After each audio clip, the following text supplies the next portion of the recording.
আগামী মাসে বিশ্বকাপ বাছাই পর্বে নিজেদের ১৬তম রাউন্ডের ম্যাচে প্যারাগুয়ের বিপক্ষে মাঠে নামবে ব্রাজিল। ফিফা র্যাঙ্কিংয়ে ১৪৭৫ রেটিং পয়েন্ট নিয়ে ৪৮ নম্বরে রয়েছে প্যারাগুয়ে ও ১৭৭৬ রেটিং পয়েন্ট নিয়ে ৫ নম্বরে রয়েছে ব্রাজিল। নিজেদের শেষ ৪ ম্যাচে বড় কোনো জয় নেই ব্রাজিলের কাছে।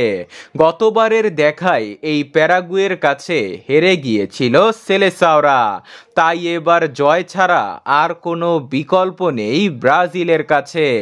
দুই দলের বাছাই পর্বের পয়েন্ট টেবিলের দিকে তাকালে ১৪ ম্যাচ খেলে ৫ জয় ও ৩ পরাজয় নিয়ে ২১ পয়েন্ট নিয়ে ৫ নম্বরে রয়েছে প্যারাগুয়ে ও তাদের মতো ২১ পয়েন্ট নিয়ে ৪ নম্বরে রয়েছে ব্রাজিল।